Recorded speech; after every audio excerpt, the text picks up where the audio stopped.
The debate में आपका स्वागत है हमारे चैनल भगवद गीता कोट्स पर। आज हम भगवद गीता के एक बहुत ही महत्वपूर्ण श्लोक पर चर्चा करेंगे, अध्याय 2 श्लोक 28, और देखेंगे कि जीवन, मृत्यु और शोक की प्रकृति पर ये क्या कहता है। हाँ, तो स्रोत सामग्री हमें ये श्लोक देता है, अव्यक्तादिनी भूतानि व्यक्त मध्यानि भारत अव्यक्त निधनानि एव तत्र का परिदेवना। इसका सीधा सा अर्थ है कि हे भारत, सभी प्राणी जन्म से पहले अप्रकट थे, मृत्यु के बाद भी अप्रकट हो जाएंगे, केवल बीच में ही प्रकट होते हैं। तो फिर इसमें शोक करने की क्या बात है? तो आज का हमारा जो मुख्य सवाल है वो यही है, क्या गीता के श्लोक के अनुसार अहम आत्मा की शाश्वतता के कारण मृत्यु पर शोक करना, क्या ये वाकई में निरर्थक है, व्यर्थ है?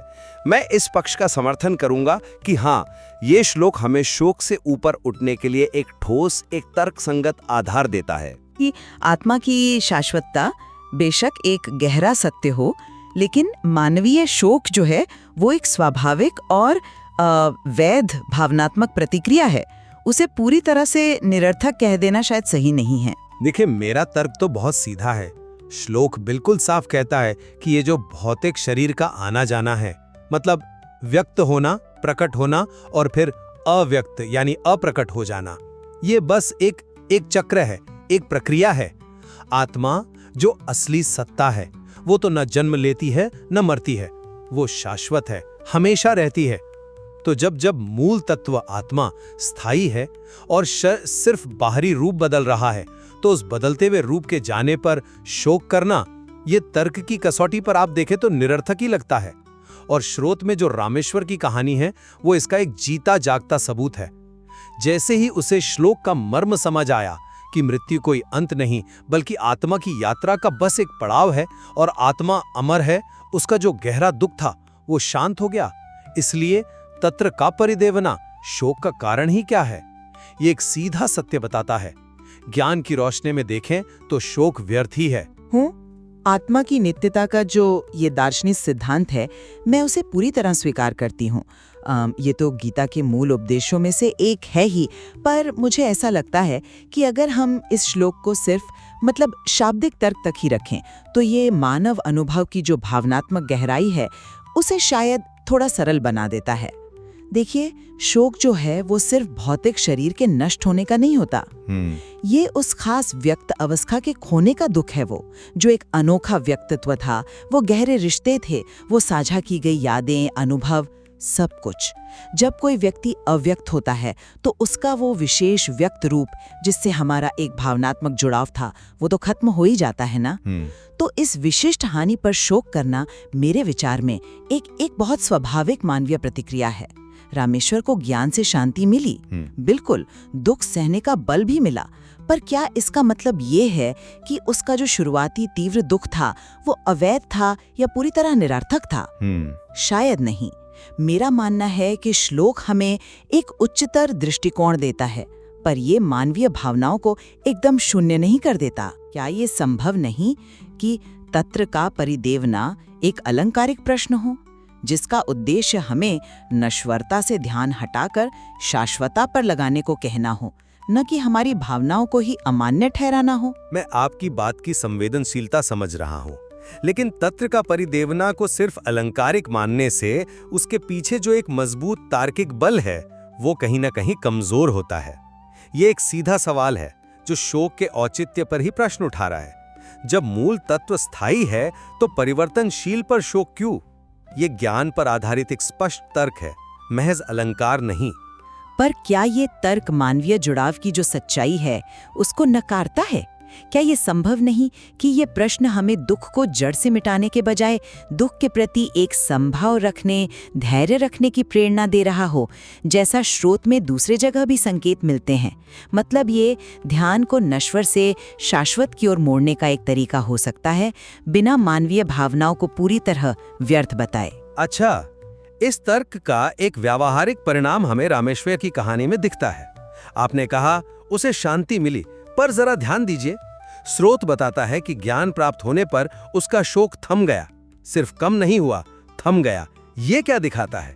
ये यही दिखाता है कि शोक की जो जड़ थी वो अज्ञान में थी, भ्रम में थी। जैसे ही आत्मा की अमरता का सच सामने आया, शोक का आधार ही खत्म हो गया। तो ज्ञान ने दुख का निवारण किया, सिर्फ प्रबंधन नहीं।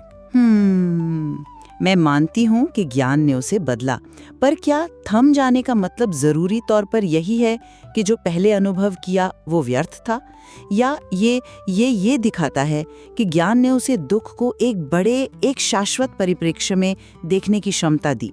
उसने दुख को पार किया, उससे ऊपर उठा। ये दुख को समझने और स्वीकार करने का एक नया, ज्यादा ऊंचा तरीका हो सकता है, न कि पिछले अनुभव का पूरी तरह खंडन। हल्का ठहराव। उसका जो शुरू का दुख था वो उस व्यक्त रूप के खोने से जुड़ा था जो उस पल में उसकी सच्ची अनुभूति थी। क्षमा करे, पर क्या मिटा दिया सही शब्द है या समझने का नजरिया बदल दिया? देखिए, जोर तो आत्मा की निरंतरता पर ही है।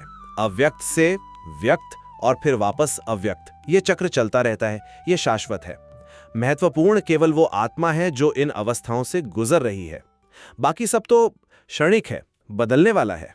और मेरा बिंदु ठीक यहीं पर है कि व्यक्त मध्यानी, यानी वो जो बीच की व्यक्त अवस्था है, वो अपने आप में महत्वपूर्ण है। इसी अवस्था में तो हमारे प्यार, हमारे रिश्ते, हमारे अनुभव, हमारी यादें सब बनते हैं। जब ये विशिष्ट व्यक्त अवस्था खत्म होती है तो ये एक वास्तविक भावनात्मक हानि है, इसमें कोई शक नहीं। भले ही आत्मा किसी और रूप में मौजूद रहे, उस विशेष अभिव्यक्ति का जो अंत है वही शोक का मानवीय कारण बनता है, जिसे भावनात्मक स्तर पर व्यर्थ कहना शायद थोड़ा कठिन है। तो संक्षेप में कहूं तो गीता का ये श्लोक हमें भौतिक संसार की क्षणभंगुरता और आत्मा की नित्यता का एक गहरा सत्य समझाता है। और इस ज्ञान को अगर हम आत्मसात कर लें तो हम मृत्यु जैसी जो निश्चित घटना है उससे जुड़े शोक पर विजय पा सकते हैं। रामेश्वर का उदाहरण यही दिखाता है। ये समझ हमें अनावश्यक मानसिक दुख से मुक्ति दिला सकती है। वहीं दूसरी तरफ मेरा मानना है कि जहां ये श्लोक निस्संदेह एक बहुत कीमती दार्शनिक दृष्टि और मानसिक सहारा देता है, हमें मानवीय भावनाओं की जो सच्चाई है उसका भी सम्मान करना चाहिए। किसी प्रियजन का वो खास व्यक्त रूप और उससे जुड़े जो अनोखे रिश्ते थे, उनका अंत एक वास्तविक भावनात्मक चोट पहुंचाता है। उस हानि पर शोक करना मानवीय अनुभव का एक स्वाभाविक हिस्सा हो सकता है।